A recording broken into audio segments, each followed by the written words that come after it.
嗰啲烏蠅多到啊，唔得啊，接受唔到，我都接受唔到呢一定唔得嘅。等你等太久啦。你给它连上呀？应该自己打开的。好好看。你给它弄上唔係特別靚咁我唔知。冇品嘅行為，大家唔好學。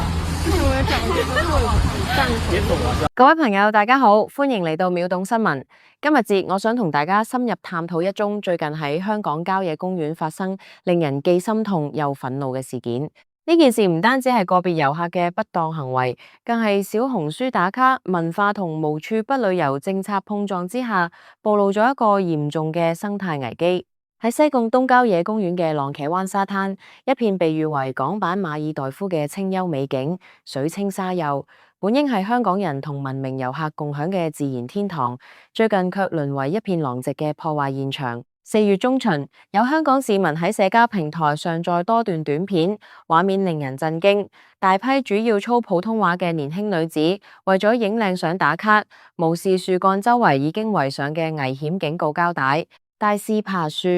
踩樹、抱樹，甚至吊住幼樹樹枝做引體上升，身體前後劇烈搖擺，樹木被整棵晃到枝幹斷裂，有幼樹直接傾斜甚至倒低，沙灘上斷枝散落一地。片段入面有人雙手吊住纖幼樹丫，像玩人肉曹操般猛搖；有人穿短裙或熱褲，伸腳大力踩住樹幹，借力爬上樹丫，坐定定或者躺低擺姿勢同大海合照。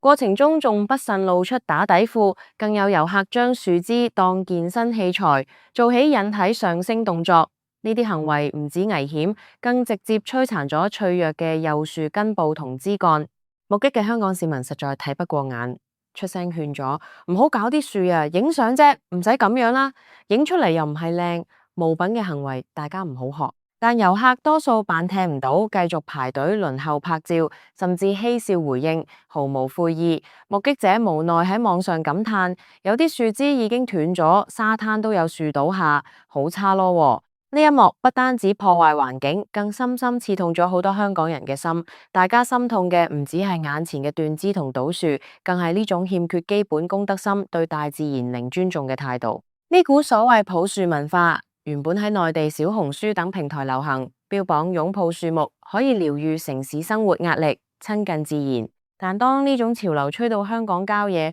卻徹底走樣，變成咗為咗呃 like、呃流量而不惜一切嘅表演。平台上嘅濾鏡、美化文案同獨特姿勢攻略，讓好多人以為影一張靚相先係重點，環境損壞只係可以接受嘅附帶代價。結果原本寧靜嘅浪茄灣一夜之間變成打卡熱點，人潮湧入，基礎設施同自然承載力完全跟唔上。香港市民同行山客好多時感嘆：我哋當寶，佢哋當草。呢種心痛反映咗部分人對大自然嘅尊重嚴重不足，而香港郊野公園係大家共享嘅寶藏，水清樹綠，芒草金黃，絕對唔係用嚟當背景板隨便糟蹋嘅地方。可惜浪茄灣事件絕對唔係孤立個案，而只係冰山一角，類似破壞行為早喺其他郊野熱點一再重演。喺麥理浩徑沿線都有遊客排隊拉樹、懸空抱樹、助跑跳起、扯樹枝，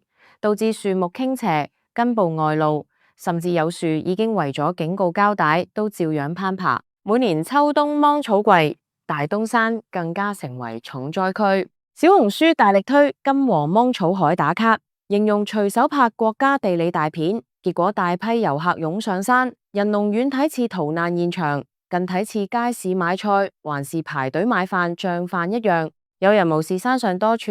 請勿踐踏芒草告示，直接踩入草叢影芒草環繞效果，大把咁摘芒草做道具，結果大片芒草被踩稀疏，踩禿草堆變禿地，垃圾同煙頭散落草叢入面。漁護處雖然提早部署巡邏，張貼告示、派傳單宣傳，行政路自己垃圾自己帶走，但好多人等職員離開後又繼續，執法個案往往只得少數幾宗，阻嚇力微乎其微。除咗破壞樹木同芒草，情況仲延伸到露營地點。喺西貢熱門營地如鹹田灣、西灣、浪茄灣，每逢長假期或者黃金週就出現嚴重亂象，帳篷密密麻麻紮滿沙灘，遠超官方建議承載力。有時單晚超過500至1200個帳篷，更有遊客喺非指定位置或者指定營地以外非法生火，用樹幹燒烤、打邊爐，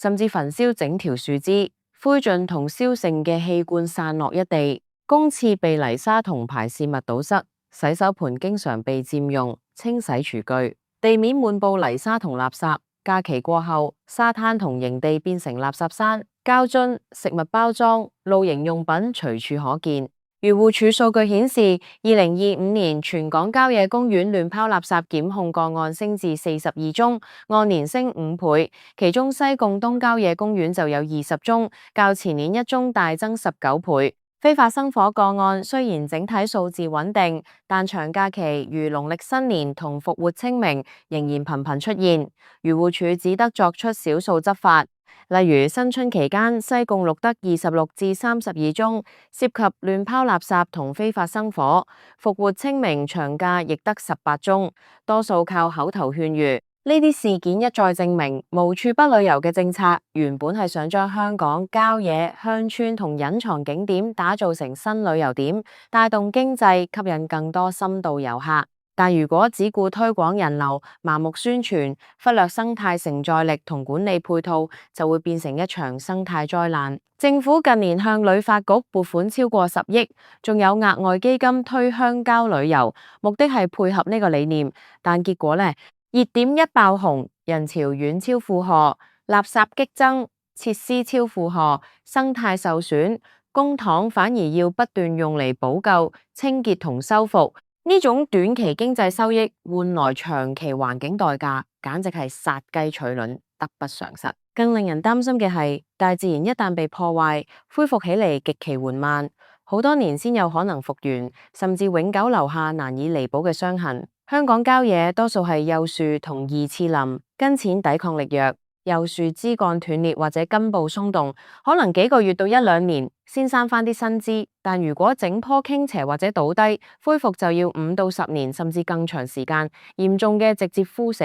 漁護署雖然有時會扶正或者補種，但自然生長速度慢，沙灘或者山坡土壤條件差，修復過程極具挑戰。芒草就更加脆弱，係多年生草本植物，